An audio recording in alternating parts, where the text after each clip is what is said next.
Module 8, Problem Set 2. Here we're told phosphorus pentachloride decomposes to form phosphorus trichloride and chlorine gas. What mass and gas of chlorine gas is formed from the decomposition of 866 milligrams of phosphorus pentachloride? Okay, so we're going to have to come up with the balanced chemical equation, then we'll use that balanced chemical equation in a stoichiometric calculation. All right, let's begin by coming up with that equation. Phosphorus pentachloride, PCl5, we're told it decomposes to form phosphorus trichloride, PCl3, and chlorine gas. Chlorine, again, is one of those homonuclear diatomic molecules, Cl2 gas. And if we check the mass balance here, 1 phosphorus, 5 chlorine, we're balanced with stoichiometric coefficients of 1 in front of all reactant and product species. Okay, let's do the stoichiometry now. We're told we had 866 milligrams of the phosphorus pentachloride. Okay, and talking through the algorithm, we'll convert milligrams of that reactant to grams of reactant, mass in grams of reactant to moles of reactant to moles of product, and then moles of product to mass of product. And again, we'll let our factor label scheme take care of the division and multiplication steps. Okay, we were going to convert milligrams to grams. Milligrams to cancel, we'll be left with grams. 1,000 milligrams in 1 gram. Okay, we would have a mass of the phosphorus pentachloride. We can convert that to moles using the molar mass. We would want mass to cancel to be left with moles.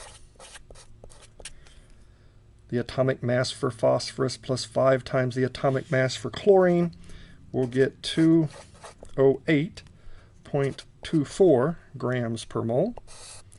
I'm at moles of the phosphorus pentachloride. I want to convert that to moles of the product chlorine gas. Stoichiometric coefficients are each 1. I'm including this step even though the calculation is trivial, just so that we can watch those units cancel. At this stage I would have moles of chlorine. I'm 1 step away. If I multiply here by my molar mass,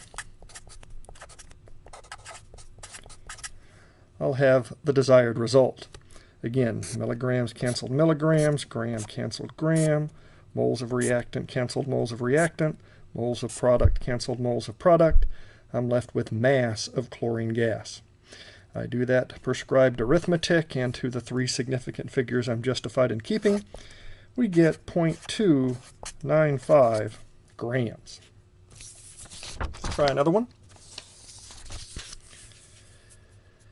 We're asked to balance the following reaction using a stoichiometric coefficient of 1 in front of the C4H10. This is butane. And it's not uncommon that we would want to return a stoichiometric coefficient of 1 in front of some reactant or product, especially when we're doing thermodynamic calculations. Okay, sometimes that will require us to use fractional coefficients in front of other species, but that's okay.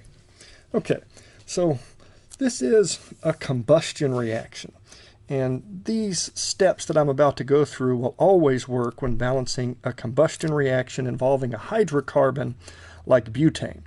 Okay, let's go ahead and rewrite that reaction. Give ourselves a little bit of space here for the stoichiometric coefficients. The products of a combustion reaction involving a hydrocarbon like this are going to be CO2 gas and H2O liquid. Okay, and if we start with the carbon, every carbon atom that was at one time within the butane molecules have now become carbon atoms in CO2. So I can always balance with respect to the carbon by putting the appropriate stoichiometric coefficient in front of the CO2. Every hydrogen atom became a hydrogen atom in water. That's going to require a stoichiometric coefficient of 5 in front of the water. Okay, all of the oxygens I see here have come from oxygen gas as a reactant. We've got 2 times 4 for 8 plus 5 more. That is 13 halves as the stoichiometric coefficient that would be required in front of the O2. So I could think of that as 13 halves or 6.5. Either would be acceptable.